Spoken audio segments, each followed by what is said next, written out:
Alright, so the first step is going to be you're going to print out the schedule at the beginning of the day when you first get here. Okay, so for this demonstration, we're just going to use a blank sheet of paper so we don't have any patient information in it. For the schedule.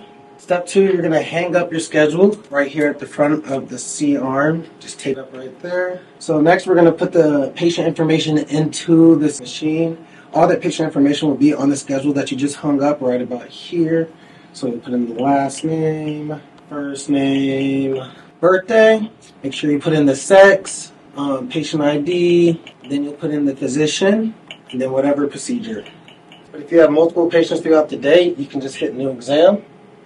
Type in those patients' information, and then go back to scheduled exams. And then our patient bid Bob is right here.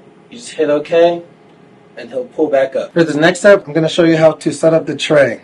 So you're going to start and grab a non-fenestrated drape. Then you're going to grab a fenestrated drape, and then you'll grab sterile gauze. We'll start with the non-fenestrated drape. Open it up. You can touch this outer part of the fenestrated drape. Carefully open it up. Grab the corners and open it up like so. So the outside part and the inside is never touched. Now we have the fenestrated drape. You will open up. This one you will not touch. Just drop it on the non-fenestrated drape. Last, you have the sterile gauze. Again, you'll open it, making sure not to touch it, and then just drop it on.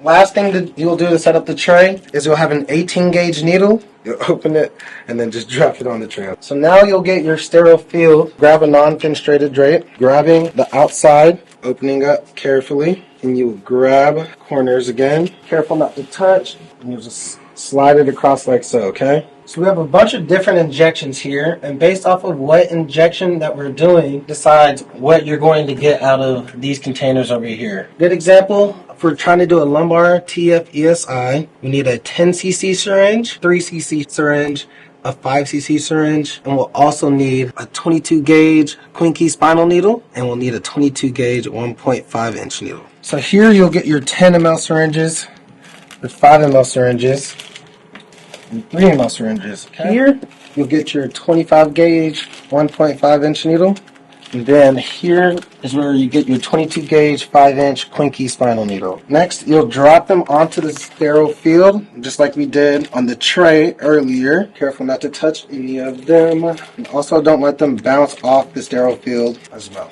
You'll need to grab an extension tube, which is also displayed right here on the sheet. So now you'll grab a pair of sterile gloves, okay? We have 2 sizes. This is a size 8.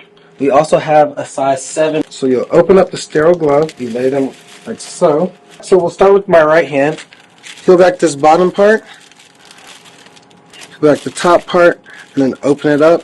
And make sure you only grab from this part down here that's already folded on top of the glove, okay? You'll put in your hand, and then that part will fall down, okay? And now this hand is able to touch the sterile field.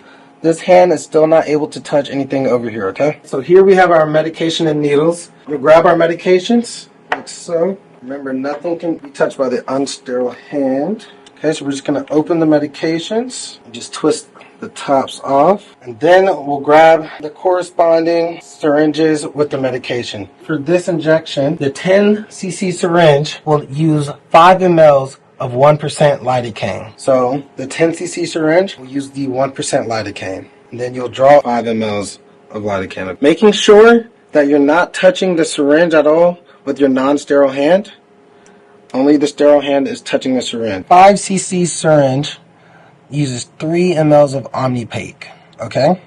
So you grab the 5cc syringe, grab the Omnipaque, twist it on, and you see we got 3 cc's the Omnipaque, making sure you're not touching the sterile syringes with your non-sterile hand. In the 3cc syringe, you need 1 ml of dexamethasone and 1 ml of the lidocaine. And you draw 1 cc of the dexamethasone, 1 cc of the lidocaine as well. The 25 gauge 1.5 inch syringe goes with the 10cc syringe with the lidocaine, also goes with the 25 gauge 1.5 inch needle. So we'll put the 25 gauge 1.5 inch needle on top of the 10cc syringe. The bottom of this sterile field is not sterile, so you can touch that with your non-sterile hand. So you can pick up, touch and then place the needle into your hand, and then grab with your sterile hand, twist on the needle. Keeps everything on top still sterile. The extension tubing goes along with the 5cc and the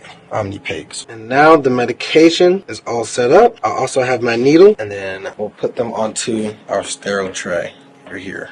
All right, now we're gonna put paper on the table.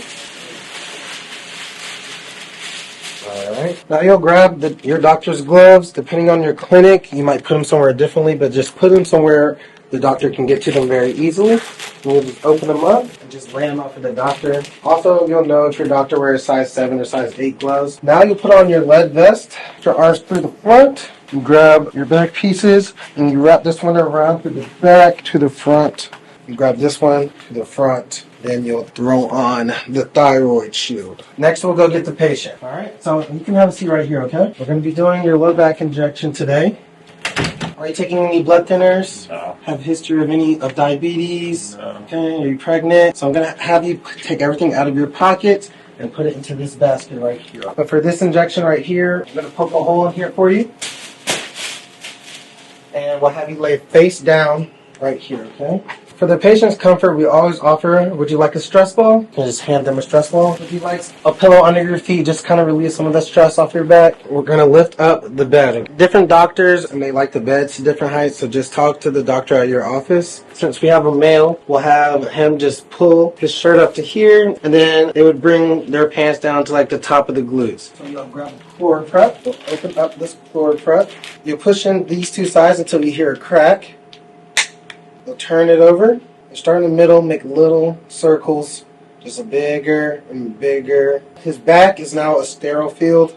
Different injections have different setups. So if you have a female patient doing a neck injection, you might have to grab a gown, or a male might have to take off the shirt, things like that, okay? So just be aware. Sometimes they have to put on shorts. So just be aware that sometimes the setup is a little different depending on what injection you're doing or what patient that you have with you, okay? And next we're going to grab the doctor. Here you see there's multiple different levers on this. 4 levers you're actually going to use is this one back here, which pushes this forward and backwards. Up to unlock, down to lock. This one, you unlock it, and it goes here. And this is called the oblique. They ask you to oblique it towards them, then you oblique it towards the doctor. They say oblique towards you, and you oblique it towards you, and then you lock it into place. So we have what some people call wag, some people call it a tilt, okay? So if they say tilt towards the feet, you'll tilt it this way.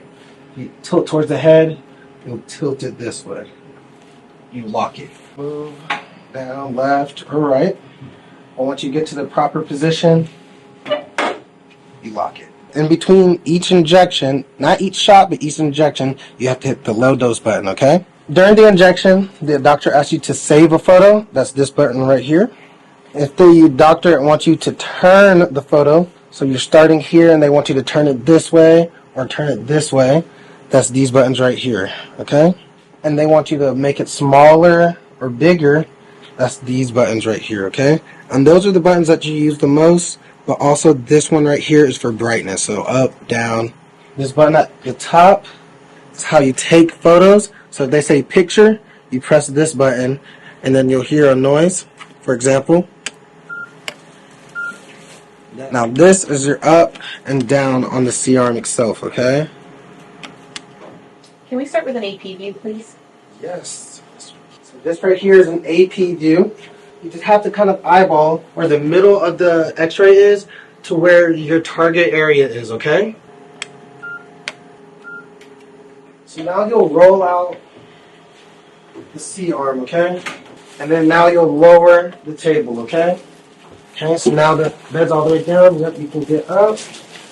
Next, you'll find your pain diaries wherever they are in your specific office, okay? And you'll ask the patient how they feel on a scale of 1 to 10. If they say 6, you'll circle 6, and then you'll fill out whatever injection you did. You'll date it, and then you'll put whatever name. You'll tell the patient to fill it out 30 minutes after the injection. How did they feel? An hour after the injection, 2 hours, and so on. So if you feel numbness, that is 0, okay? That is kind of what we're looking for when we're doing some of our injections, okay? They'll bring it back to their next appointment, which could be in 2 weeks. It gives us a lot of information to make our next steps, okay? So you'll bring it to your next follow-up. You'll hit image directory, and then this will come up right here, okay? And any pictures that you save will be sent to DICOM. That way it'll be saved in our PAC system, all right? And that concludes our video of the procedure room as a CA.